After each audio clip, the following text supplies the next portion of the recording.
Weird. We can't all make declarations of hatred at the same time. Hi, everybody. There are dozens of us. Dozens! 你好中国，你好西亚，我爱更尊重中。Shield up. There's nothing sacred. Oh, wait a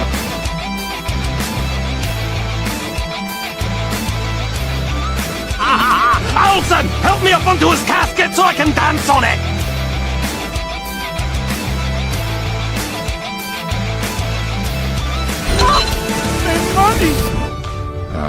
I don't care. But how did you ever find us? Oh, easy. We just read the screenplay you left us. And Hispanic people, too. Globe gold! Globe gold! Globe gold!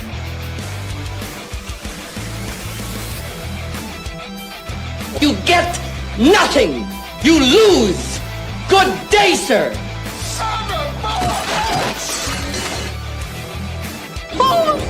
I'll help you. Everything is sexist. Everything is racist. Everything is homophobic. And you have to point it all out. Just when I thought I was out, they pulled me back in. Huh? Zappuccino. All right, it is Wednesday night in Tooney Town, and that can only mean one thing. It probably means we're going on vacation tomorrow. So tonight is going to be my favorite night of the week, guys, because it is time for Tooney Talk TV. Folks, my name is Marvin, and I am the Movie Monster, and I am thrilled to welcome you guys back to another week of pop culture discussion here on the Tooney Town channel. And oh my goodness, we are kicking things off in high gear this week. So I can't do this alone, guys. Obviously, I need the team, the greatest team in the world. I need the Tooney Town Titans. Titans, go!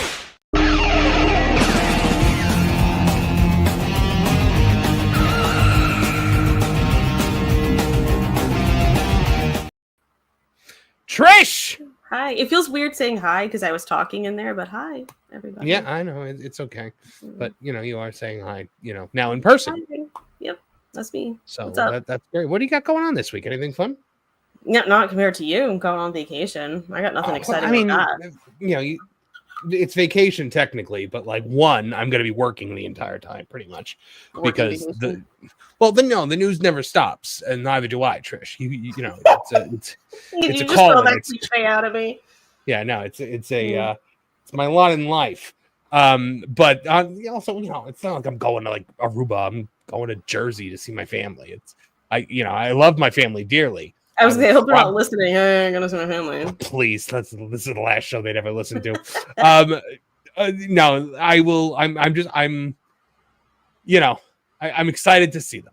I am very excited to see them. I'm gonna I'll see Kevin actually on Saturday. He's coming to hang out, so that'll be. It's cool. been a while. I get to finally meet the Dukester. I've met the little guy. He's so cute. He's like the happiest kid ever. I know. It's like. He's just a big smile, that kid. My mother is like so excited for that because my mother loves babies. So, but I digress.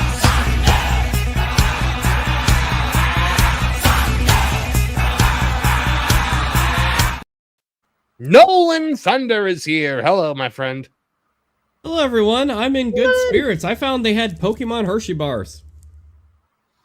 Does it have the jiggle? Does it have the jiggly on it? Yes. Who's that Pokemon?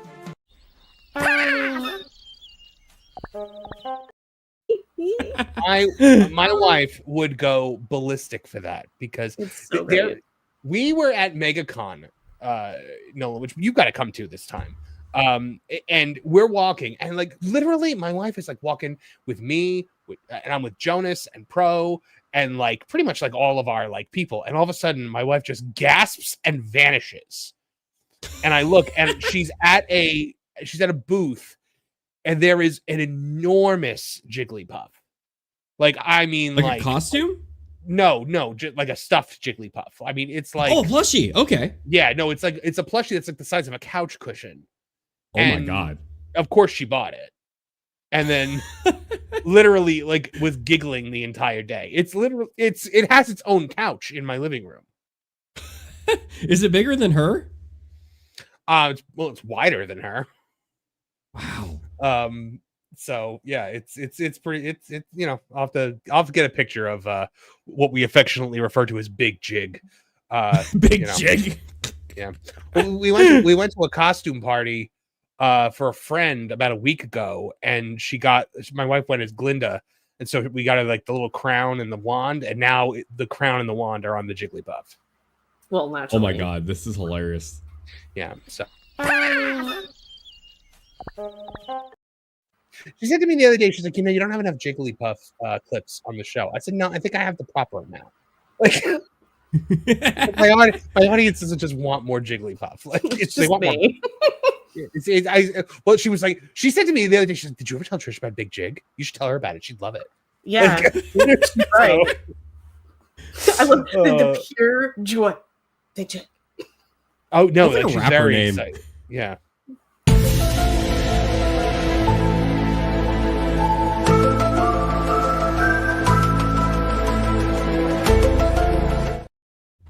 Martin Stone is here.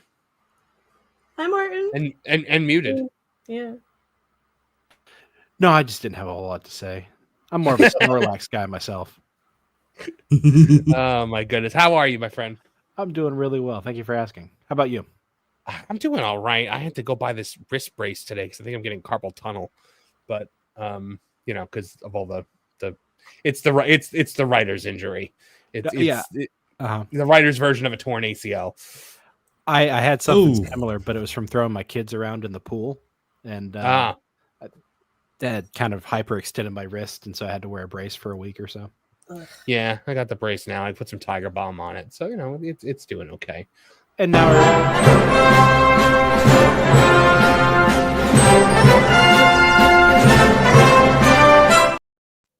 Lord, I'm so sorry.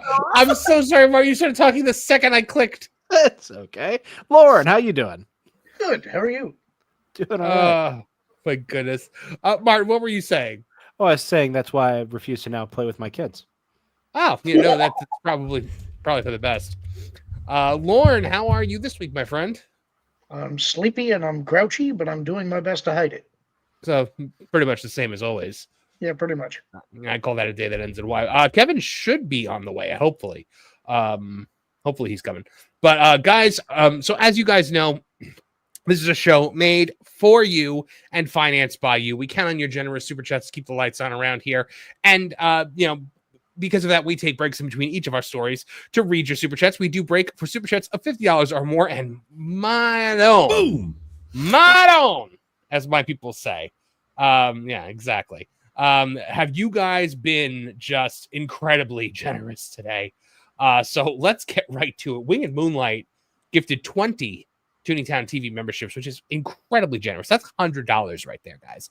But then Wing and Moonlight gifted another 20 Tooney Town TV memberships, and I was shocked. I was just beyond what an amazing supporter, what an amazing friend this guy is to the channel. And then hold on, another 20 Tooney Town TV memberships, so 60 memberships. Thank you so very much, Wing and Moonlight. And then, of our little chat. You get seriously. One. You get one. Seriously. And then Wing and Moonlight goes, it's about effing time. Glad you all made it. We thought we'd have to do the show without you. Well, yeah. Their own show. You know what? I knew that everybody was going to get thrown by the 8:30 start time. It's just we had to drop the dog off at my mother-in-law's house. We had, we had a whole bunch of things we had to do when my wife got home. So I was like, I better start the show at 8:30 instead of 8, just to give myself a little breathing room. Plus, I still have to pack. So, I'm mostly packed. I typically pack like as we're on the way out the door. So, but also Wing and Moonlight, thank you very much. Hold on. I gotta play some some clips for you, man, because my goodness. Hold on. Let's get a little action required. Action required. Action required. Not to mention.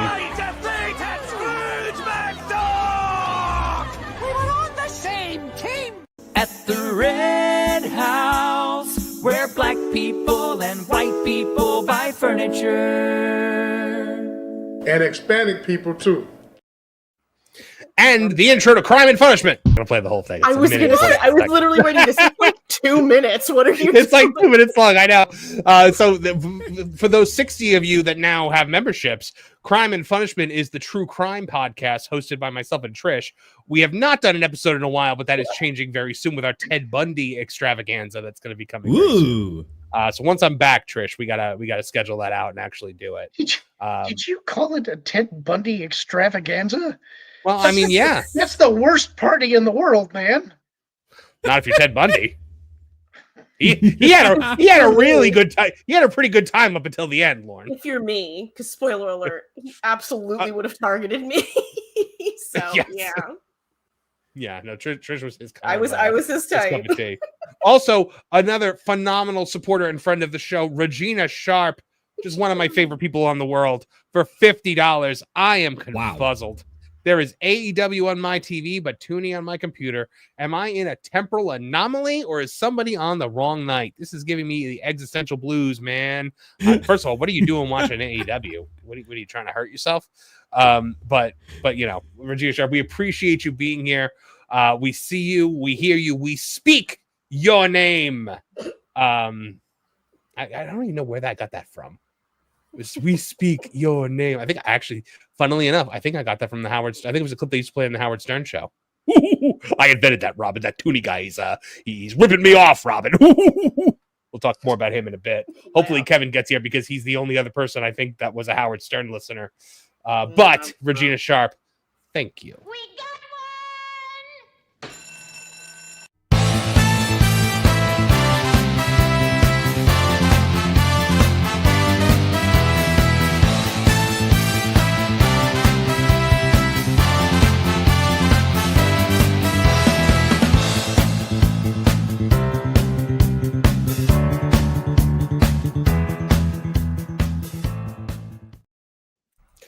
Oh, my goodness. Liquid Fox, member for 10 months, is just stopping by to say hi to both hosts and chat. Hope you all are doing well. I know you all miss me. Who wouldn't? Hashtag Team Xander. I missed you up until the hashtag Team Xander. Literally, I was smiling, and then I heard you go Team Xander. I was like, ugh. JK, see you soon. Well, see you very soon, Liquid Fox. Miss you, buddy. You and Kumia for $4.99 says, "Can I get a Glom Gold? Trish is our queen." Right. Yes, you can. You can get Glom Gold, Glom Gold, Glom Gold, Glom Gold. Master of Puppets for $5 got married Saturday. Mistress of Puppets is watching along with me. Well, hello, congratulations! Hi, congratulations, Mazel Tov if you are of the chosen people, and salud if you're paisan like me. But I just want to say, Pastor of Muppets is much better than Pistress of Muppets. Oh, you went right there, Lauren, didn't you? I'm just saying, reversing it doesn't work so well the other way. No, it does not. So you know what? In honor of Master Puppet's wedding, let's hear what Steven Spielberg thinks of Kathleen Kennedy. Remember, Kathy came into the room with her steno pad and her pencil, and she was horrible at taking notes, and she was terrible, and she didn't really know how to do it very well. But what she did know how to do was interrupt somebody in mid-sentence. We'd be pitching ideas back and forth, and Kathy, who's supposed to be writing these ideas down, suddenly put her pencil down and would say something like, "And what if he didn't get the girl, but instead he got the dog?"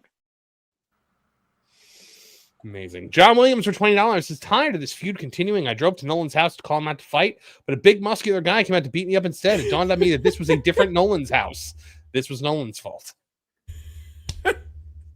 I don't know who you saw, but I respect that fine gentleman. Nolan's come in all shapes and sizes, apparently. Chef Eddie for $2 says, "Marvin, you need some Supernatural clips." Well, I gotta watch more Supernatural first, because otherwise it'll all be spoilers. So yeah, that is true.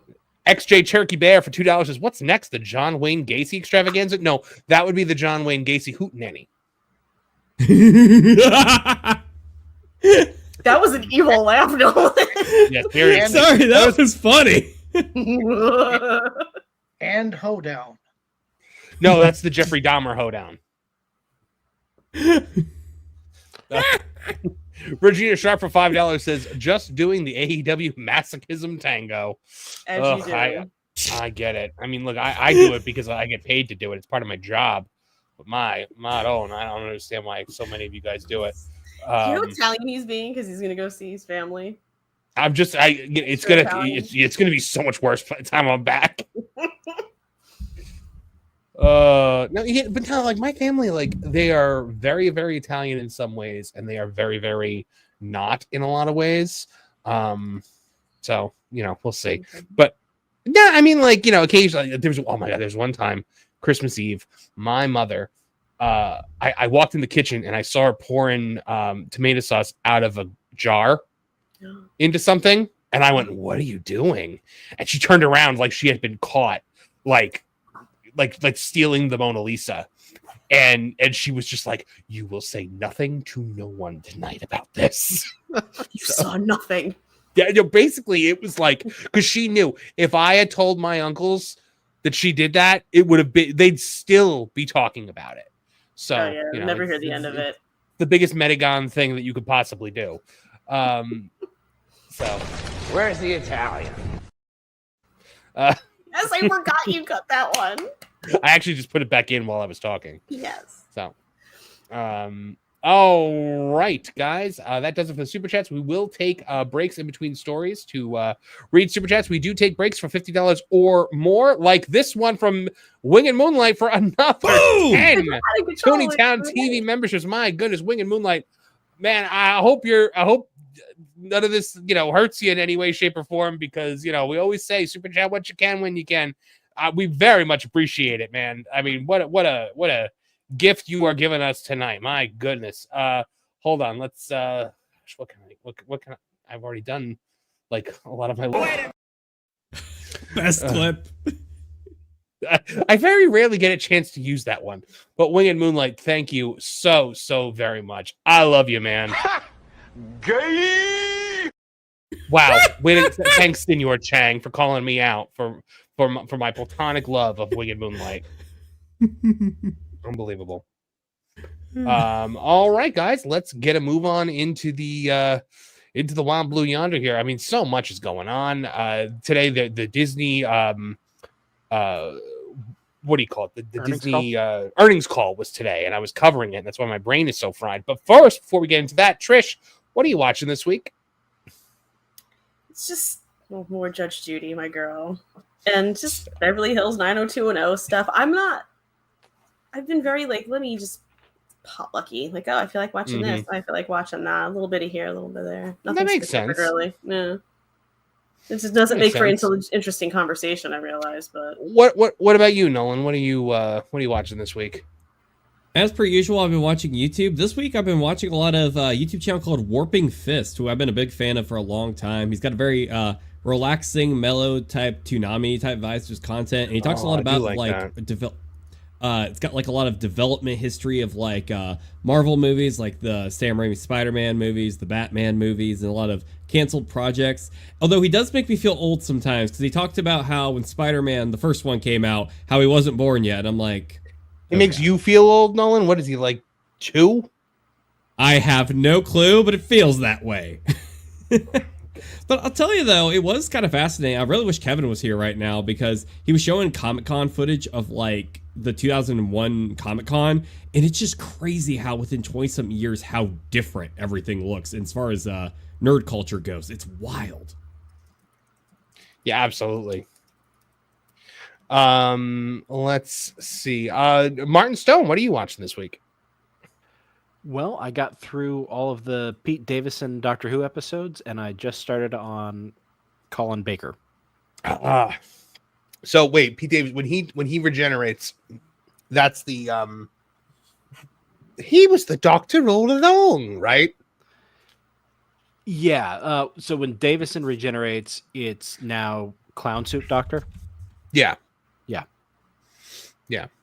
And Mrs. Movie Monster has not been happy with the not Movie Monster. Sorry, Mrs. Stone has not been happy with the costuming for this season. Oh, I'm sure. Because once you get into Colin Baker, it's all the rainbow suit, and you know what he pitched was actually pretty much exactly Christopher Eccleston's costume. He wanted like the leather jacket and like the cool guy look, and they were like, "No, let's make you rainbow." You know what? McGann did the same thing, because McGann actually had a short like buzz cut at the time, and he just wanted to wear jeans and a leather jacket, and they're like, no, the doctor's fancy, so they gave him a wig and velvet. Like the velvet jacket. Oh my goodness! I was so glad that they actually gave him a like a full send off and a regeneration, because Moffat was a completionist.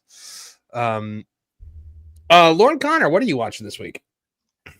Watched 2 movies earlier this week to get ready for Genre Guys recording. One of them was Darkest Hour with Gary Oldman, and the other one is a Dean Martin movie, I think from '66, first in the Matt Helm series, called The Silencers.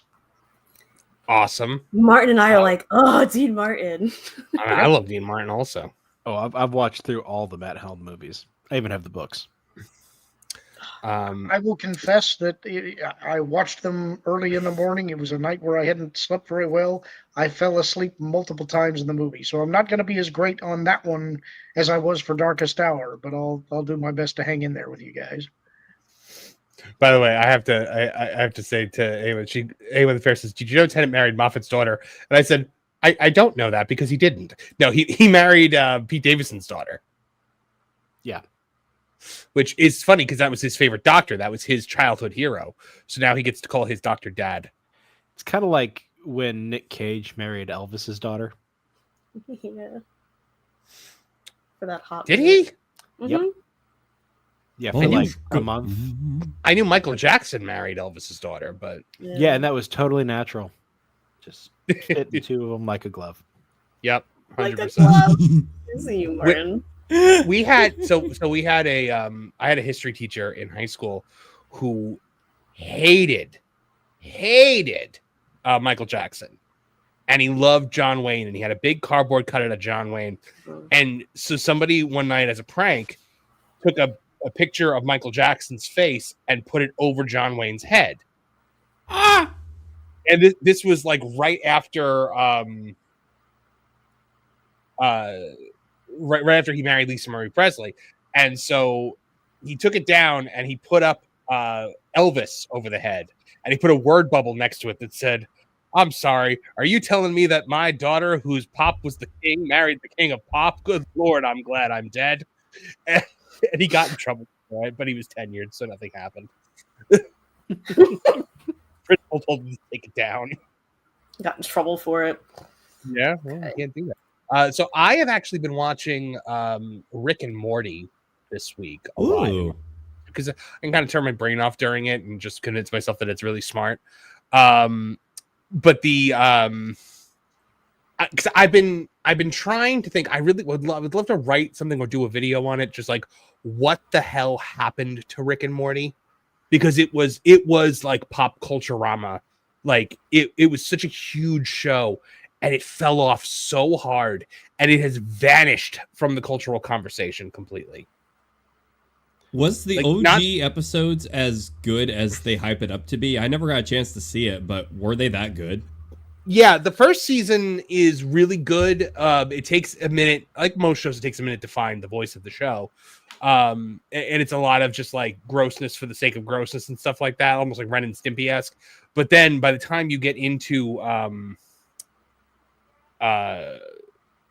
season 2, I mean, it becomes amazing. The season 2 finale, I remember being like, what the heck? Honestly, I think the show was doing great. It was so well written. It was so well received. People loved it. And then somebody went, "How come there's no female writers on the writing team?" And then they were like, oh, I'm so sorry. I'm so sorry. They put all these female writers on the team. And then all of a sudden, it's not that they're women. I think it was just that they changed the writing team. Like they brought in new blood to the writing team, and the show's voice kind of shifted and changed. And so basically what's happened now is these female writers from Rick and Morty are the writers that Marvel keeps picking up to write their movies. So it's just kind of like an endless, like shooting them off to Marvel. But then also the other problem is they take like 2 to 3 years between seasons sometimes. It's been the way lately with shows. It kind of gets you out of it, you know? The worst thing that ever happens, the worst thing that ever happens with any show is when you get picked up for multiple seasons. Because you sit on your hands basically for a while. There's no urgency in order to stay on the air. Yeah, stay on the air essentially until the contract's coming up. Rick and Morty in season 2 got picked up for another 7 seasons. What? No, that's a lot. Yeah, they picked them up for through season 9, and what so bonehead they made haven't that really move? I don't know, Adult Swim, wherever it airs. I think it's Adult Swim. But stupid. You didn't watch more Supernatural, Marv? I have not watched more Supernatural yet. It's just I've been so busy that I can't really I couldn't watch anything I hadn't seen before because my mind was so all over the place. It's been a very I'm not stressful angry. week. I'm just disappointed. It's fine.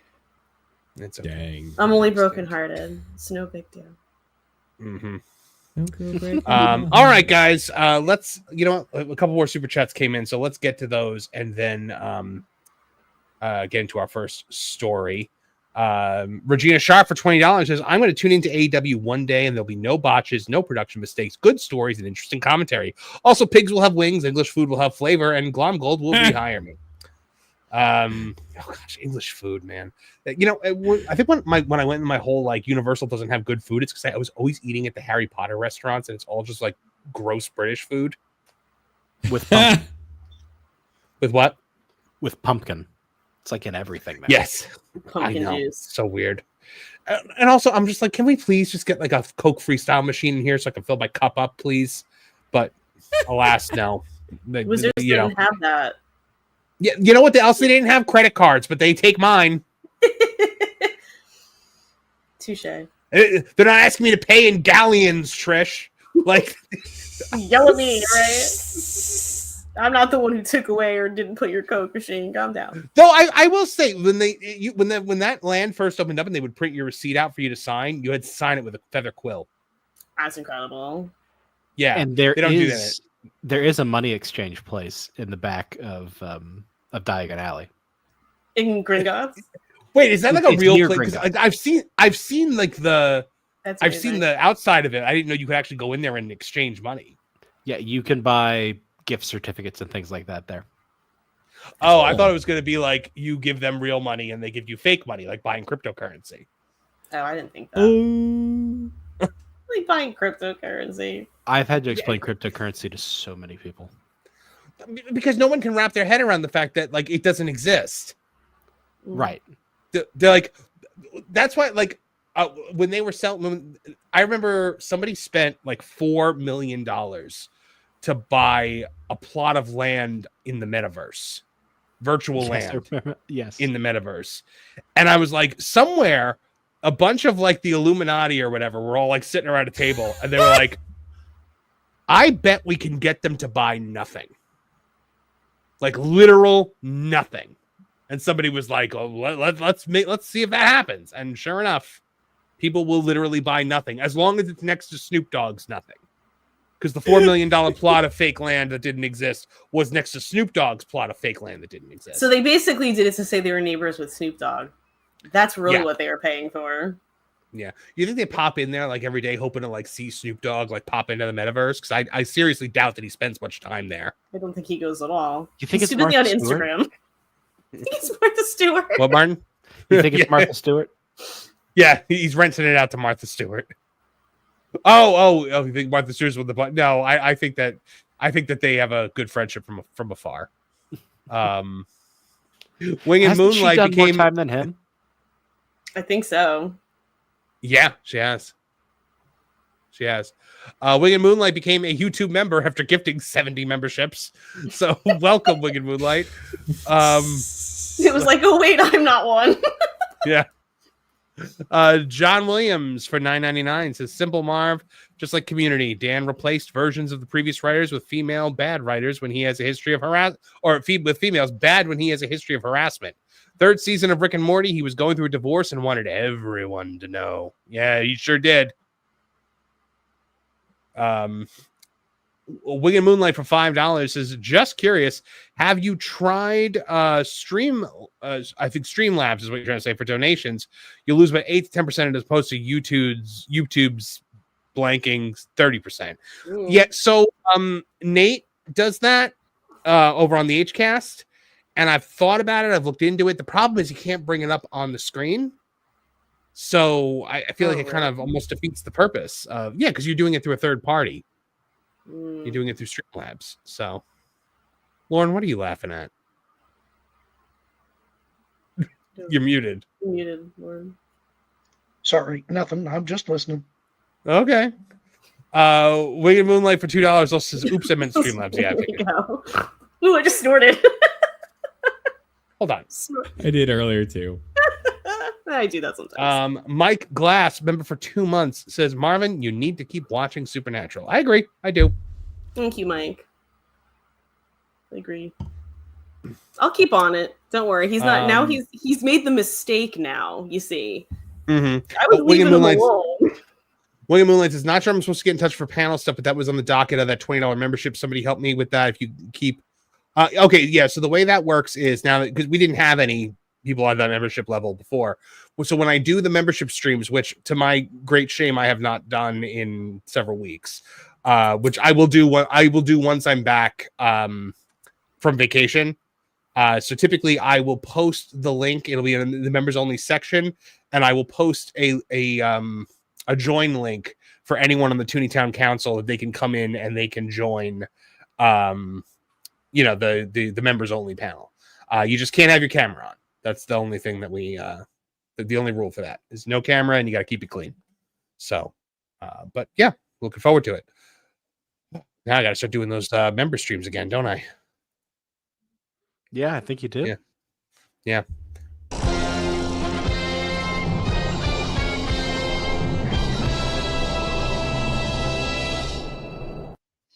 Kevin! There you are, Kevin Apollo. I have no sound. I don't know if you can hear me. Oh, we can hear you. We can hear you, but you can't hear anything. All right. This is the perfect opportunity to make fun of him. Yeah, I was about to say, you can say whatever you want to say about him now. Kevin is a puny, puny man. He's standing right behind me, isn't he? I love you guys. I feel like you'd notice Kevin standing behind you. Can you hear us now? I can hear you now. Oh, good. Lauren, Totally said nothing about you. Yeah, no, Lauren was being good as hell. All right, guys. First up on our docket, Fantastic Four: First Steps plummets 66% in its second weekend, raising alarms for the MCU's future. In a stunning blow to Marvel Studios, the Fantastic Four: First Steps has experienced a stunning second week box office drop, one of the steepest in the Marvel Cinematic Universe's history. The film absolutely cratered this week in week 2 by 66% to earn just $40 million domestically. Guys, this is a huge blow to Marvel, especially when you consider that Superman only dropped 53%, which is more akin and in line with what Deadpool and Wolverine did a year ago. So I gotta think it was getting good reviews. Even on sites that I trust, like Criticlist, it was getting good reviews. I hated it, obviously. A lot of other people hated it as well. But I think this just proves Marvel has lost the casuals. And as go the casuals, so goeth the profit. Because this is a disaster. This was supposed to be their big thing that was supposed to be the next Iron Man that was going to kick us into high gear, into the next generation of Marvel and get everyone pumped for these Avengers films. These Avengers films are coming out. And guys, when I made this point on Lauren and Apollo last night, but when you went to see the Avengers, Iron Man had been a hit, Thor had been a hit, Captain America had been a hit, and you were excited to see the Hulk. When you went to see, Infinity War, the Guardians were a hit. Pretty much everything going. Doctor Strange was a hit. Everything had excitement around it. Who are you going to see in this new movie? Pedro Pascal, the Fantastic Four? Nope. Doctor Strange isn't in it. Spider-Man's not in it. Thor has crashed and burned because he's a himbo now in Love and Thunder. Nobody cared about the Eternals. Nobody cares about the Captain America as the Falcon. If Captain Marvel's in it, nobody cares about her. We know the answer. And what's it's that? Namor. Obviously, it's Namor. He isn't. Lest we forget he is in it. He's my go-to of characters I cannot believe is in this movie. But you know what, though? I think they're trying to bank on the nostalgia factor to bring people in with the Fox X-Men. But the problem is you already drained that by having the Fox X-Men feature so prominently in Deadpool and Wolverine. So I think people kind of got that out of their system. And you don't have all of them. No. It didn't list Hugh Jackman, and that's the biggie. I mean, you've got the only person in that movie that I'm excited to see, people, are Patrick Stewart and Ian McKellen. Because, So, guys, is there any hope left for Marvel? I don't think so. We keep talking about like this potential Marvel comeback, and at this point, I don't think anything can do it. We need to take a break. I've been saying it for years now. Mm-hmm. Fire Feige. Well, your new best friend Rob Liefeld said, "Get Feige off the mound. He's spent," and that's I think he's right. Go ahead, Martin. What were you about to say? I God. just don't think that they're going to pull Marvel off the front line. I think it does need to go away for 5 years, 10 years. But they're not gonna. Like that. Yeah, they can't. It would just look too bad to the shareholders. Mm-hmm. Well, if you're going to do it, you can easily do it after Secret Wars. But again, that is an admission that they made a mistake. That Disney has never admitted to making a mistake. The closest they came was when Bob Iger talks about his quality over quantity approach now with Marvel, that they had done too much. It's like, basically what they like to try and say is that Kevin Feige was just working too darn hard, and that was the problem. He was just putting in too much elbow grease. So the one of the things people are saying is Disney needs to get back to brand new IPs, fresh new ideas like the Fantastic Four. Because Bob Iger today in the earnings call claimed that the Fantastic Four is a new IP, despite it being on its third reboot. Over. Wow. 60 years counting Corbin. I was counting Corbin. That was how, because it was Corbin, then you rebooted for 2005, then you rebooted with Fan 4 Stick, and then you rebooted for this. So you're not counting the Corbin as a boot. I guess you could. You can say 4. You can say 3 to 4, I guess. So while discussing the balance between creating new content and leveraging established franchises, Iger suggested that Marvel Studios continues to mine its library of characters for original properties. He specifically cited the recently released Fantastic Four First Steps as an example, describing it as an original property in many respects because it introduces the characters to audiences that, according to Iger, is unfamiliar with them. Well, that's just Iger's hubris. If it's not Disney branded, no one knows what it is. But they've been in Disney branded movies. Disney owns 20th Century Fox, which means they host all 3 previously theatrically released Fantastic Four films on Disney Plus, and they had Chris Evans as Johnny Storm from those movies in Deadpool and Wolverine. John Krasinski also made an appearance as Reed Richards in Doctor Strange in the Multiverse of Madness. This is not a new IP. To Bob Iger, it is. This is about the furthest thing from new, but it is new. We got a new $50 super chat. Oh my goodness! Hold on. Thank Nolan you, Nolan. segues. You get this for your segues, Nolan. Thank you. Wayne Moonlight for $50. Man, Wayne Moonlight, you are just my favorite person tonight. Not sure if my other one went through, but Streamlabs worked very well, and you could bring it up with music and the whole deal. My buddy has 100 different donations with music and everything. Bought an effing house with it through donations on there. All right, I'm gonna look into Streamlabs and see. You heard bought a house. All right, I'll look into it. We need the Glom Gold sound every time he donates. With this one? Glom Gold! Glom Gold! Glom Gold! Glom Gold!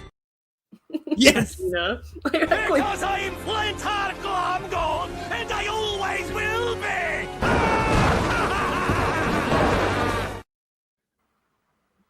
Oh my goodness! Is it safe to talk? You gonna yes, do it's safe another to one? talk. I was gonna just no. I equate Glom Gold with Hey, we can't all make declarations of hatred at the same time. Sorry, I'm done. So am I. No, what were you saying? Say what you were saying. You go. No. I want to know. You equate Glom Gold with who? What do you do? This is great. Riveting television or whatever. Go ahead. I'm just Is this saying. some kind of game? Answer me, baby! See, that one worked because I was telling you to answer. answer me. Yeah. I got it. Yeah. No, but thank you very much, Wayne Moonlight. But yeah, guys, seriously, here's his full comment. We continue to be focused on creating new IP. Huh? Obviously, that's of great value to us long term, but we also know that the popularity of our older IP remains significant, and the opportunity is to either produce sequels or to basically bring them forward in a more modern way, as we've done, or convert what was previously animation to live action, like we're doing with Moana in 2026. Oh! What's happening? This is what happens when you're forced to watch these meetings in the morning, people. You don't like Bob Iger as a deranged Mickey Mouse? No. Kevin, that was unsettling, was it not? Oh, it was very, very unsettling. So I wouldn't say that it's not a priority one way or the other. Our priority is to put out great movies that ultimately resonate with consumers. Huh? It's what you're saying. It's an octave too high. It's just horrifying. I do the South Park Mickey. That's my Mickey impression. What's all this about not wearing the puberty rings, huh? Oh boy, I just love flying all the way to Colorado to hear about your problems. Do you know what this reminds me of? The time Mark went crazy, speaking like Dobby was like a little too into having things happen to him and punishing himself. And Kevin walked in like, what is happening right now? Wait, I did that as a bit? Yes! Uh-huh. I don't remember that at all. Yeah. Or Dobby hitting himself with the book. And he was like, Dobby loves it. Everybody Dobby deserves to be punished. Oh Lord, I don't. And Kevin came back in the middle of it and was like, what is happening here? Dobby hopes Master will not put that cigarette out on Dobby's forehead. Oh my gosh, you have to stop. You won't stop. Oh my goodness. Anyway. Even though, for instance, there have been Fantastic Four movies before, I'm not letting go of the bit. Committed to the bit. He's committed to the bit. So we kind of considered the one that we did an original property in many respects because I often said so. Huh? So there you guys go. I think it's important to remember anytime Bob Iger says anything that he closed down Disney Interactive after they finally made a profit. Mm-hmm. And then years later decided to buy into Fortnite for ungodly amounts of money because he found out that kids like video games. Oh. Well put. Spot on. Speaking of Fortnite, did you see it? There's a Power Ranger season of Fortnite coming out. Yes. So the commercial looked great. I sat out the Superman one because I don't believe in playing a Superman with the power set of the Punisher. It just feels weird to me to have Superman running around with an Uzi. So, Uzi aside, isn't it crazy how all the characters that show up in Fortnite, as special guest characters, end up looking more like the characters than the actual comics or actual movies or actually video games these days? It's almost like the people at Fortnite really love these characters they get to bring into their universe and play in their sandbox. Mm-hmm. Jonas was saying that if the drop song is not the Go-Go Power Rangers, then it's an incredible missed opportunity. It looks like there's going to be some kind of Megazord function also in this. Nice. So I'm very excited. Like if we get to, I hope it's not just the Rangers. Like I hope you get Lord Zed. I hope you get Goldar. Like give me all the Green Ranger. Do we have the White Ranger in it yet? I haven't seen the trailer yet. They haven't shown it, but they've found code in Fortnite that basically there's the Black Dino Thunder Ranger, the Green Ranger, the White Ranger, pretty much all of Tommy Oliver's. I think we can get it. Nice. And yes, guys, our Triple H voice was created through the Goldar voice. You again, Green Weakling. Remember we used to say that he hated Jericho so much because he thought he was Green Ranger. Yes. Lauren, what's your thoughts on Bob Iger saying that the Fantastic Four is a brand new property for them? It's just more spin. It's not like he's got a lot of great things to talk about. You saw what they did last night, dropping the NFL news, trying to get some kind of a buzz going before the call because they knew the call was going to be disastrous. I think he's talking to people that he know are not fans of the properties, that aren't familiar with what's going on. He's saying it because he knows he can get away with it. That's all it is. It's just filler talk. Absolutely. Well, speaking of talk, there's a lot of talk going on about this Fantastic Four movie because influencers are in full meltdown mode about the box office plummeting. So let's take a look at what some of them are saying. First, we've got John is it Roca? Is that how you say it? Roca? Yeah, Roca. So John Roca decided it's your fault. Boy. He said it may actually be my fault. I didn't go see this movie. And I take responsibility for that.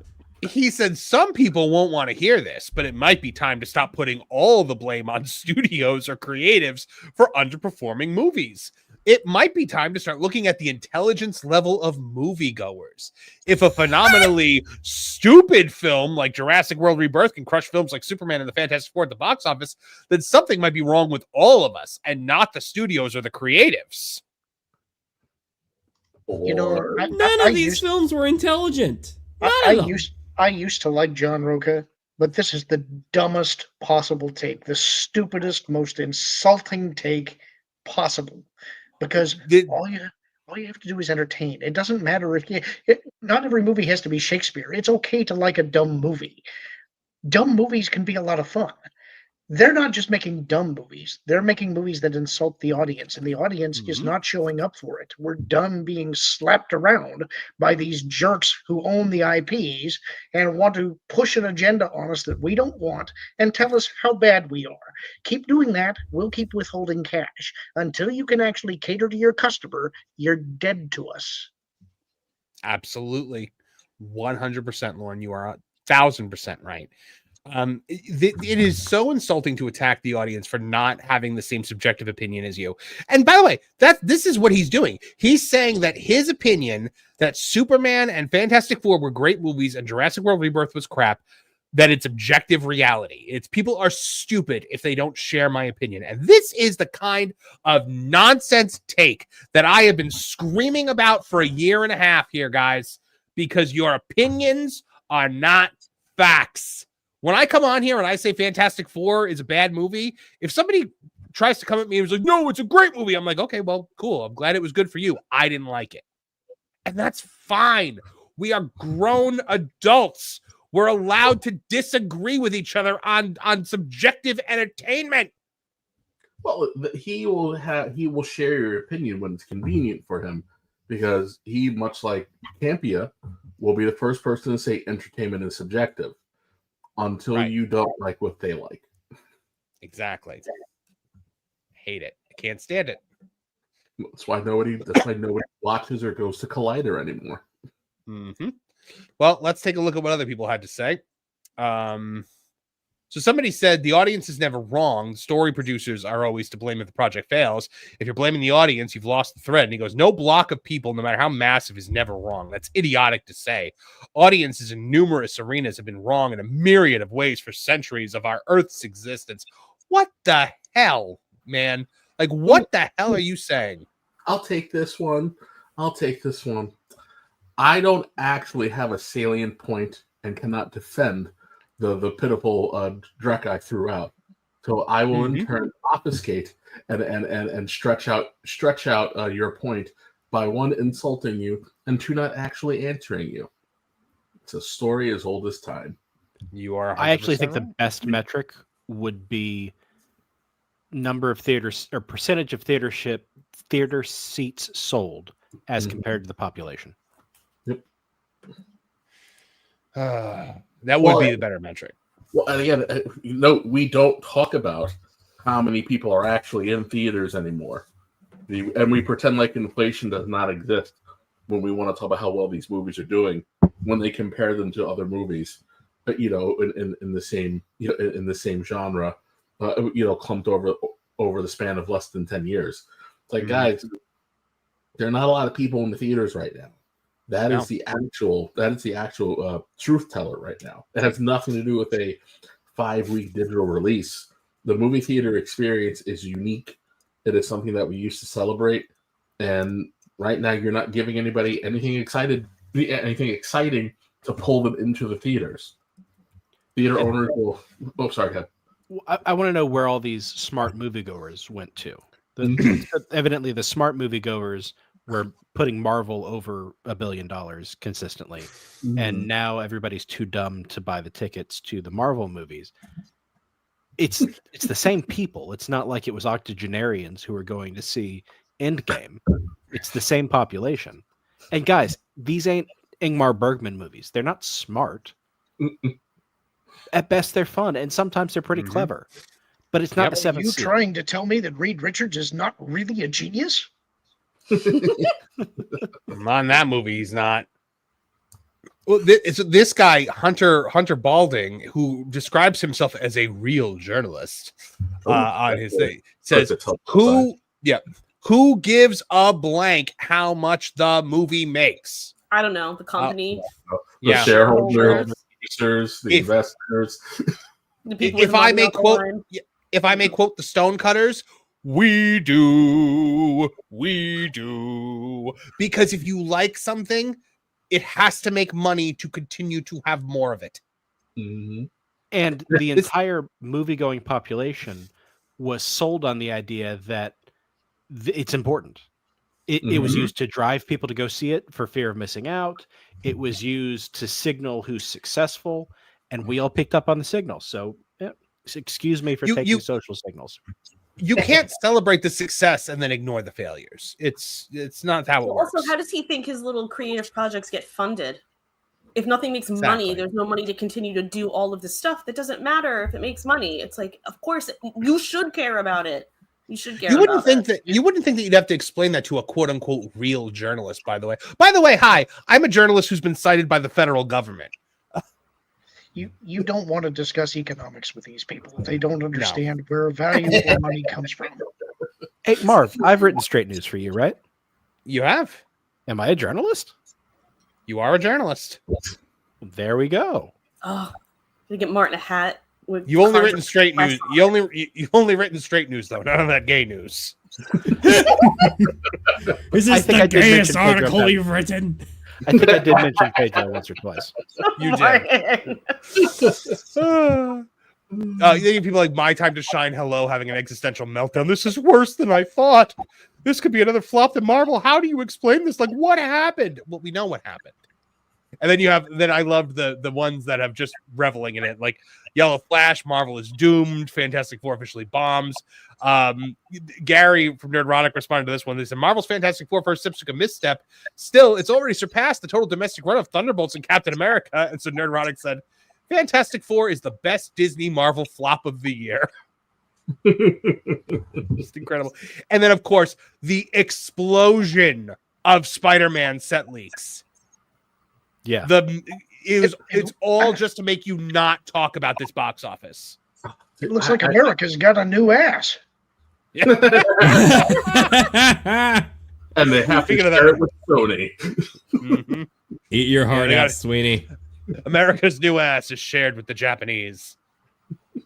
But yeah, guys. All right, so wouldn't it be Wales's? That's the UK's ass. That's the King's ass. Technically, Spider-Man is the property of Sony. For all these places, we gotta claim it, man. We gotta claim that ass. This ass is mine.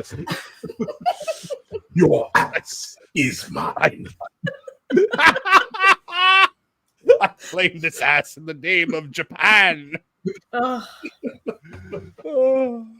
Man, I hope my kids are in bed. You bring great honor to this ass. We're talking about donkeys. That black bear for $2 says, I like you, Marv. Don't go visit Kevin Apollo. No, Kevin Apollo's coming to visit me. So Regina Sharp for $20 says from Dennis Nendry waving, Marvel, sitting down. You should use my name. Marvel, we've got Marvel here. See, nobody cares. Nice hat. What are you trying to look like, a secret agent?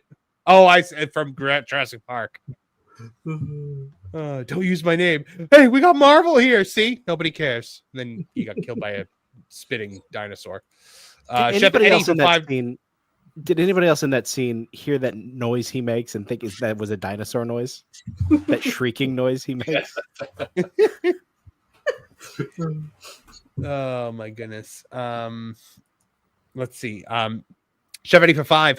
Want to feel old, Marvin? No, pretty much never. I'm trying to, ignore the inevitability of my own aging. Will Wheaton is now older than Patrick Stewart in Next Generation. Oh, why? Why? Play the Shields Up clip. Did you just quote Nancy Kerrigan? Yes. Good pull, Trish. Good pull for using that girl's misery for comedic benefit. I approve. Like I'm the only one, please. I'm keeping her alive. Her name's out there because of us. Wing and Moonlight for $5. Look into it, my friend. Might get you some more money. I will look into it. John Williams for $4.99. Look more like the character than the actual source, says someone who doesn't remember Fortnite Cammy. I did not see Fortnite Cammy. So that Black Bear for $5 says, I agree, Monster. Opinions are subjective. Hot take is mid Sydney Sweeney. Oh my God. Did you guys see that fatty Bumbalati that called her a butterface? What? I might have. I don't typically like to attack people's looks, but this woman did it to Sydney Sweeney, so the gloves are off. This wildebeest dared to be like this woman is she had ran to the computer and caused an earthquake to let us all know that she thinks Sydney Sweeney is ugly. Thank you for your opinion. Oh, my computer froze. Who are we talking about? A Lizzo? No, I think this was Rachel. Is it Rachel Bigcoffer? Wait, did Lizzo do something? Lizzo had chimed in. Yeah, Lizzo wrote a song or something. Oh, this is exactly what we needed. Lizzo to try to take some of the heat off of herself for abusing her backup dancers by trying to jump on the Sydney Sweeney train. That was morbidly obese Lizzo. This is Ozempic Lizzo. They're different. Oh, right. Lizzo Ozempic. Different era. Yeah, I think I saw Beyonce entered the chat as well. I'm just like, guys. Lizzo, sorry. This is Lizzo why? minus 500.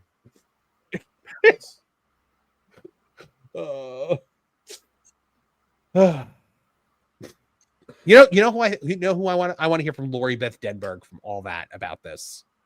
I want her opinion on Sydney Sweeney's looks. He had to try to beat my '90s Nancy Kerrigan poll. Well, that's what that was with Lori Beth Denberg. I know. Yeah, I know. Wing and Moonlight for $10. I'll never forget that we were sitting. I don't know if I've ever told this story before. We're watching the old show Figure It Out on Nickelodeon, and the Big Show was one of the panelists, and he was the giant at the time from WCW, and the secret slime action was being 500 pounds, and I said, wouldn't it be great if both him and Lori Beth slimed? But I digress. What did she ever do to you? What did she ever do except try to bring joy to your life, Marv? That loud librarian was obnoxious. She didn't write it. Oh. You're right. I'm sorry, Lord Beth-Denberg. It was a really good line, though. It was one of my first good one-liners as a kid. He's like, "It was still a good job, me." Am I right? I mean, come on,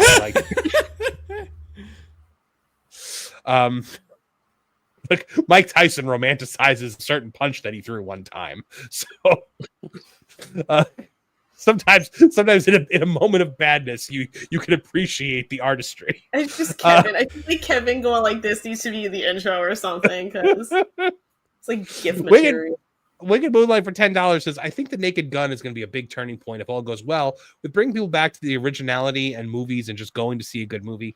Lauren, you were not a huge fan, right? I wouldn't say that I disliked it. It's just I think I overhyped myself for it before I saw it, and I think that impacted my enjoyment of the movie. It's a perfectly serviceable Naked Gun movie. I put it between 2 and 3. If you've seen one of these, you kind of know exactly all the gags ahead of time. My son loved it, but for me, I don't know that I'd go to the theater to see it. So there's my mini review. In my family, we called that Home Aloneing it, because my older sister, all of her friends had told her how great Home Alone is, and she had, not got to see it for like 2 months, and finally she goes to see it, and she had so hyped it up in her mind that anything was going to be disappointing. Mm-hmm. I think that was almost kind of me with Superman, where I had hyped it up thinking it was going to be so good, and then when it was just kind of a mid movie, I thought it was the worst thing I'd ever seen in my life. Kevin posted a video earlier of Liam Neeson being so dry and so deadpan. I literally wrote to him and I was like, this shows why he was picked to follow Leslie Nielsen. I don't know how he kept such a straight face when saying his tech. And Pedro Pascal's not in it. No, I didn't even see that one. This is the brilliance of both Leslie Nielsen and Liam Neeson, is that they both play it as though they're just in a regular cop movie. They're not involved in a comedy at all. They're actually in a police procedural, and that's what makes it funny. And their names sound remarkably alike. When I see 7 freaks in toga stabbing a man, I shoot the bastards. It was Shakespeare in the Park. It was a performance of Julius Caesar, you idiot. This clip was somebody. Hold on. This clip was somebody asking him how he kept a straight face doing these jokes, and his answer was thinking of his dead mother, and he said it so straight faced, and they started laughing, and then one of the hosts clearly was like, I don't know if I'm supposed to be laughing, and Leslie Nielsen, see, look, I'm doing it. Liam Neeson then continued to be like, this isn't funny, it's very serious. And it was very heartbroken. Oh, it was so great. It was so funny. John Williams from $4.99 says these same guys are just repeating the same points why Coppola and Scorsese said why they don't like superhero movies. Oh yeah. Wing and Moonlight for $20 says journalism, amongst other things like news reporting. I look at it as it doesn't matter what your named title is for your job. Do you have the integrity? Channel 5 News shout out, by the way. That's how it's done. Or do you have the integrity? Channel 5 News shout out, by the way. That's how it's done. It's look, you can't get hung up in just calling yourself a journalist. Like it's the people that are like, I'm a real journalist. They're not in it for the, like, they're just in it to call themselves a journalist, to call themselves a writer or whatever. At the end of the day, if you actually care about the work, you put some effort, elbow grease, and integrity into what you do. I mean, you look at a guy like Jim Acosta. That's just a real straight shooter with lead anchor written all over him. Yeah, like interviewing an AI version of a boy who was killed in a horrible tragedy to push your anti-gun rhetoric. What a ghoul! Did you see that? Did everybody see that? I did not. Oh no, Jim Acosta interviewed an AI-generated resurrected Parkland victim. Over Lower Pete. Delivering scripted comments about how we need more gun control. At no point anyone involved had the thought, maybe don't. I think his parents were the ones who had the AI program created. So for like their own. I think I'm not entirely sure, but I got the feeling from what I read, this was the purpose of it, that people could talk to him about gun control. Who was his parents? Riri Williams? Like that's the plot of Ironheart. It's so ridiculous. That means the world needs more Arnold Diaz. There may be too local a reference, but he was the shame on you guy.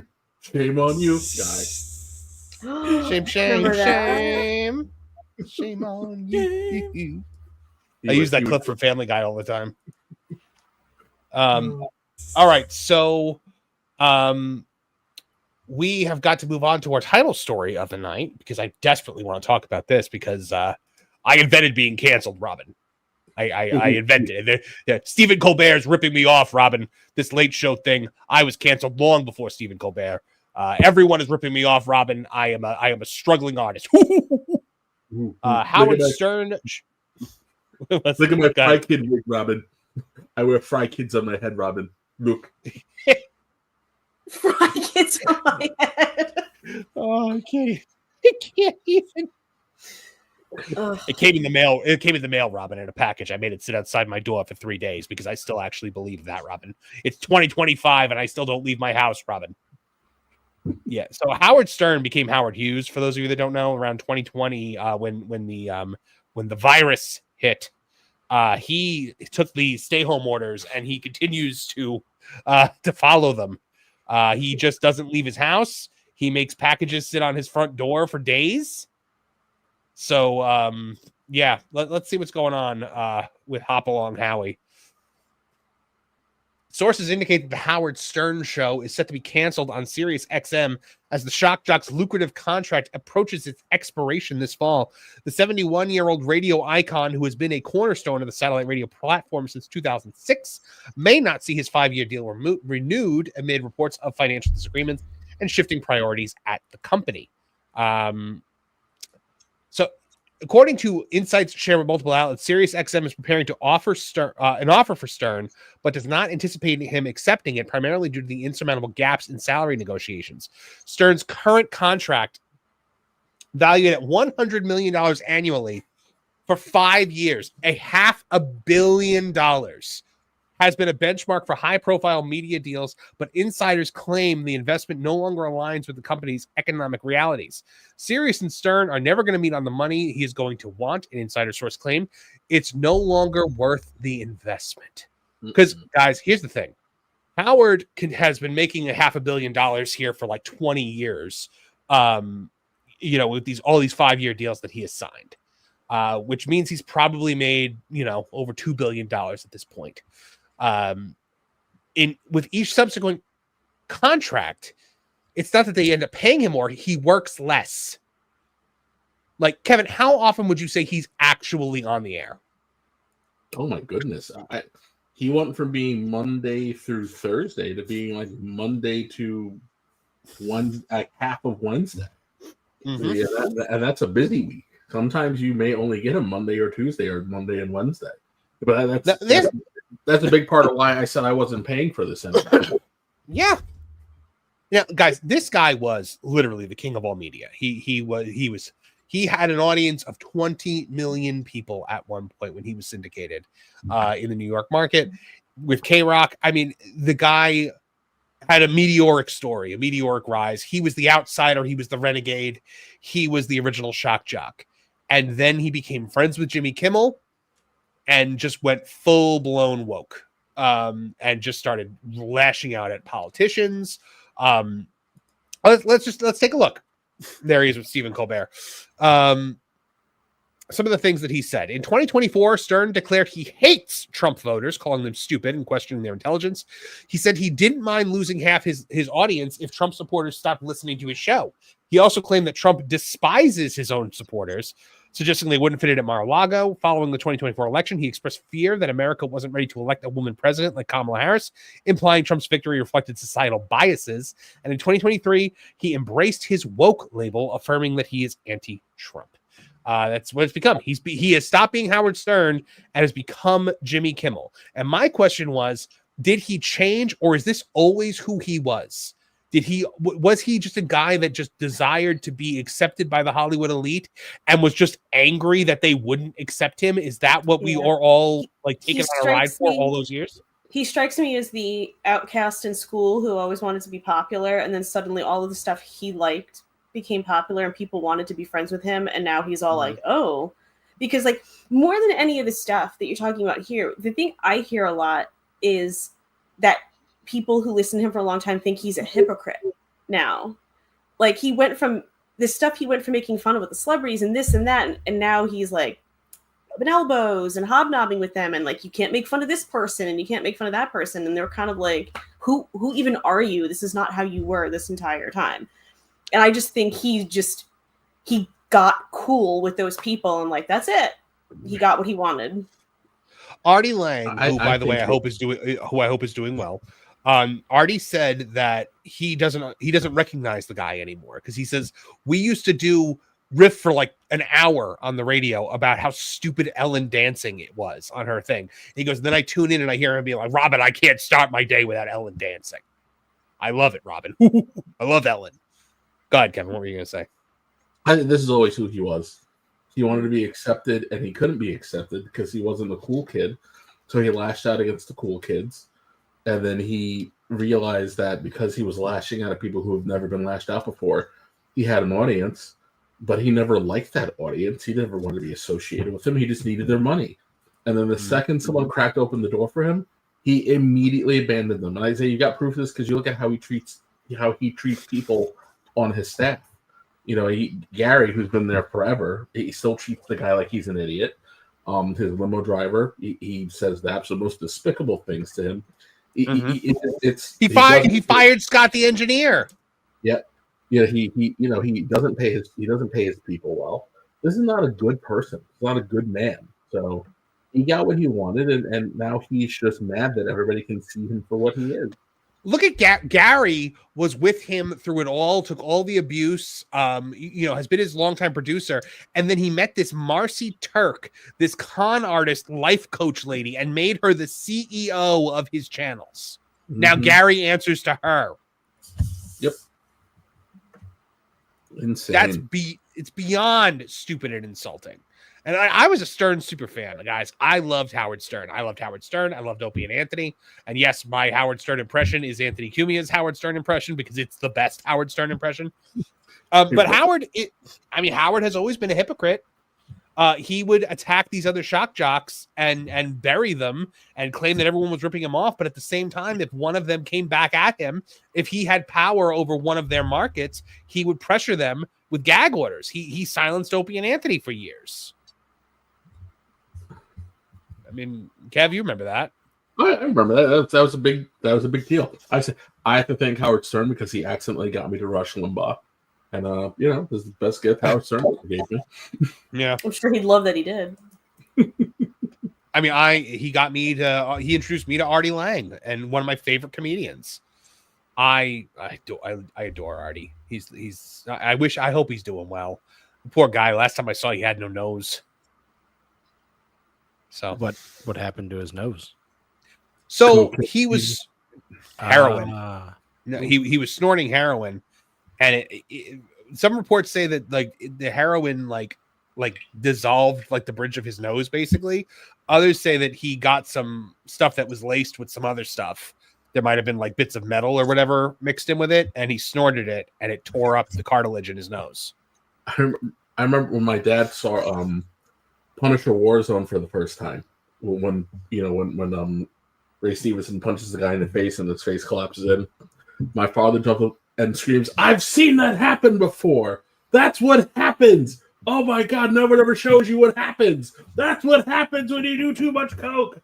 I was like, "Oh wow, I thought that was me ridiculous. This is a thing." Mm-hmm. All right. And then we laughed at the Jamaicans being blown up by rocket launchers. Oh my goodness. Oh, hold on one second. Photon boy. Empress with $100 is a hundo for Lorne changing his hat again. Freaking hilarious. I think I mentioned. Thank you, Photon Empress, and thank you, Lorne Connor, for that. I think I had mentioned I can be bought. Yes, you can. Yes, you can. Yes. Yeah. You know what? I think we need to see the Hulkster. May he rest in peace.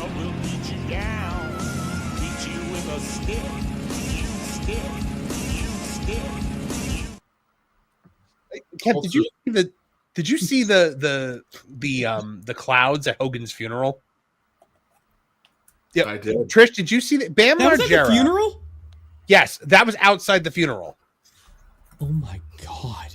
Bam Margera shared a clip. Hold on, I'm gonna look for it right now. Hogan Cloud, because I'm sure it's easy to find because it's everywhere. It's everywhere. Yeah, it's insane.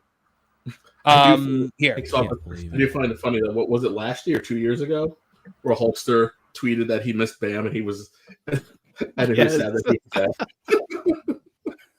This was outside the funeral. The cloud is literally Hogan.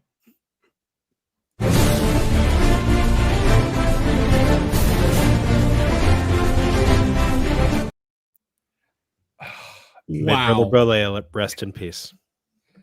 Yep. I guess God was a Hogan fan. Who wasn't? I mean, Linda. Andre? No, Linda was a Hogan fan while the Hulkster gravy train was going.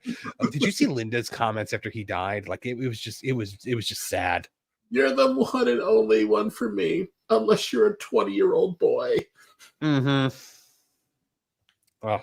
Well, and then his ungrateful daughter clone called into Bubba the Love Sponge's show to talk about how she requested to be removed from his will. Brooke's situation's a little complicated. Yeah. She was taking care of him. So Photon Empress says surprisingly God was a Hollywood Hogan fan. Now I believe that. Trish, remember when me, you and Ryan, and I think maybe McGuire, were talking about NWO Jesus? What? All because of Alex Jones tweeted something really weird. Oh, really? Yeah, I know. I was gonna say, that's pretty usual. And somehow it turned into us talking about like, oh, he was on an NWO kick, and I was like, what if he's actually talking about the black and white? And then we played out a scenario where Jesus joined the NWO, and it was just we went on for like 2.5 hours. 2.5 hours. Oh my god! When you get on a roll, it is possible.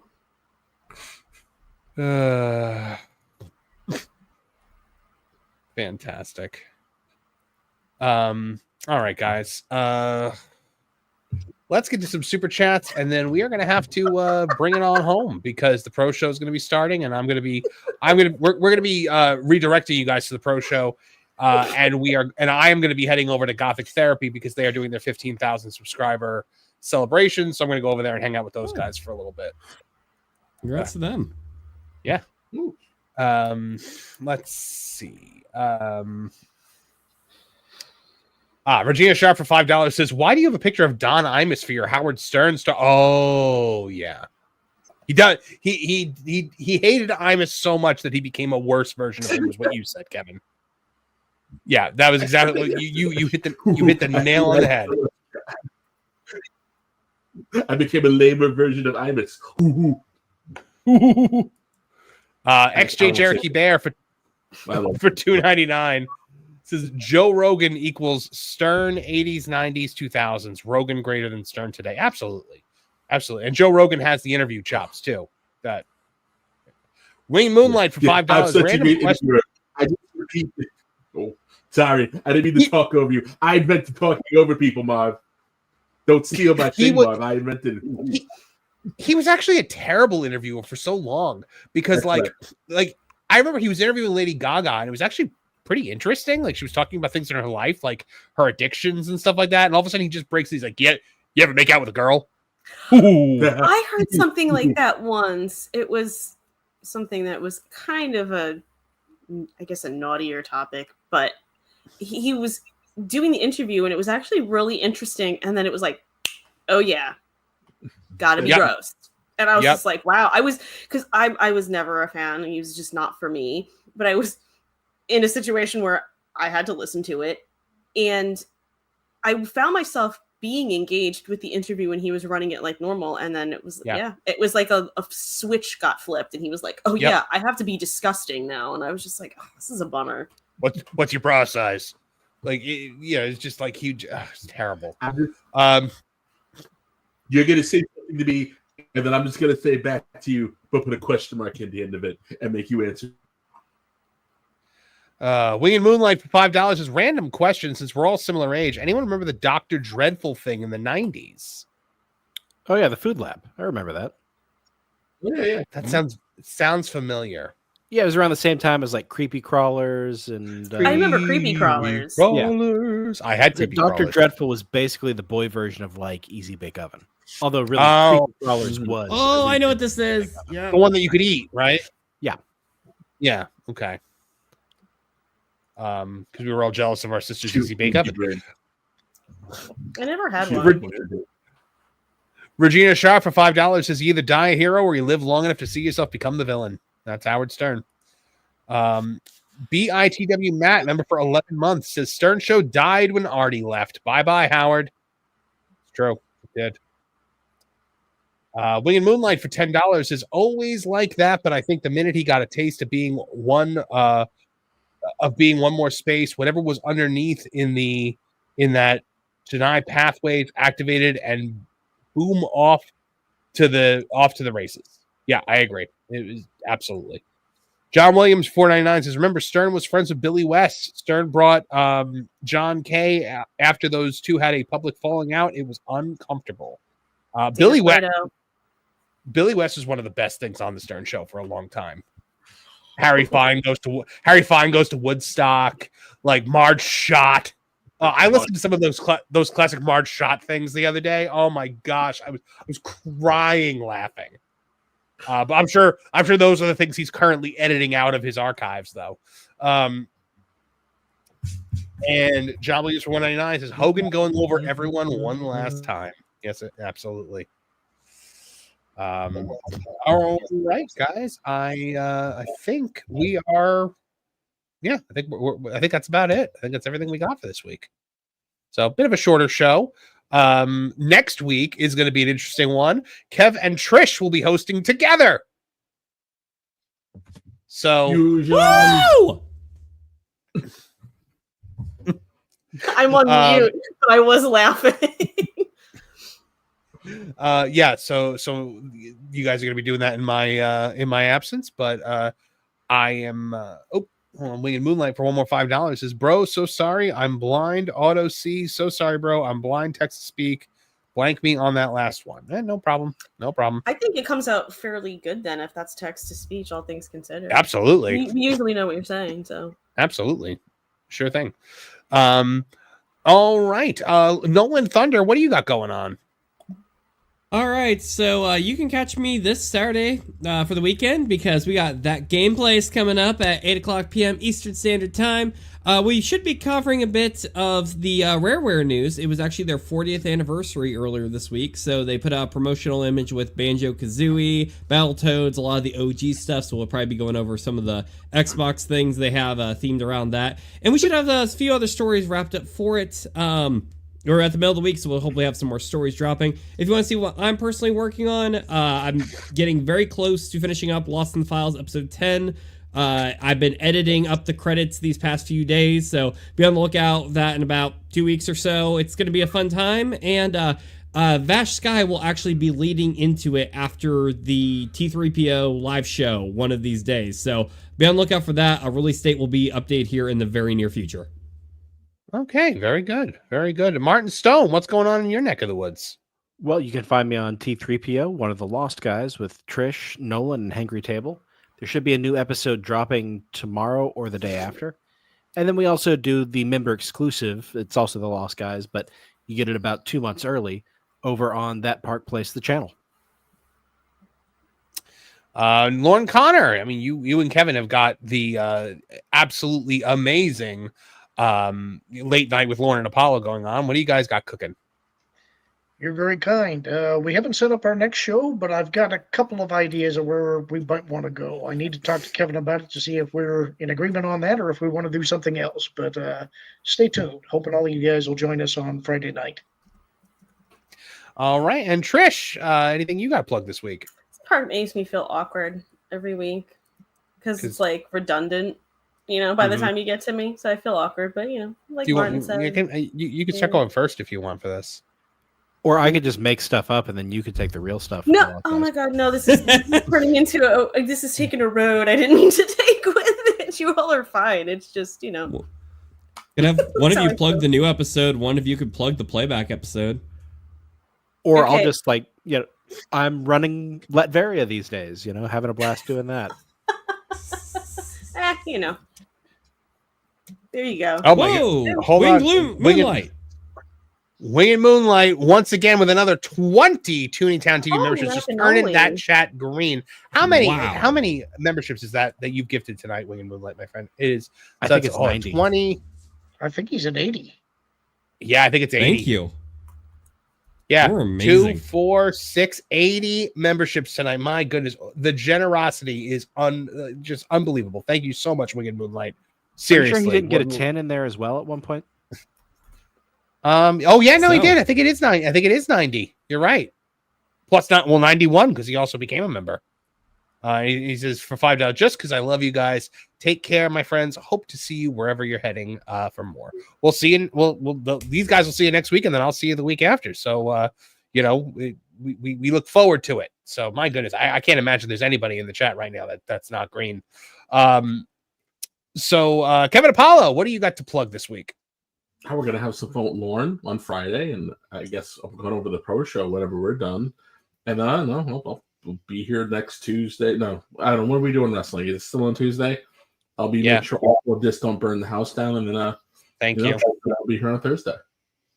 All right. Well, guys, thank you very much. What an episode this has been. Thank you to everyone who chatted, everyone who super chatted, everyone who just dropped in and said nothing. We appreciate you. We hear you. We speak your name. But folks, from all of us here at the Tooney Town channels, I'm Marvin the Movie Monster. Now get out of here! Now, Perry the Platypus, feel the wrath of my thank you-inator! Thank you, you piece of trash. Thank you. Thank you. Thank you! Oh, I suppose you want me to say thank you. Well, you know what? Saying thank you is like jobbing. Thank you! I got a little message. Thank you. Ooh, yeah. Oh, thank you! Oh, thank you! Thank you! Thank you! Thank you! Thank you! Thanks? For what? Hi-ho from all of us here at Tooney Town.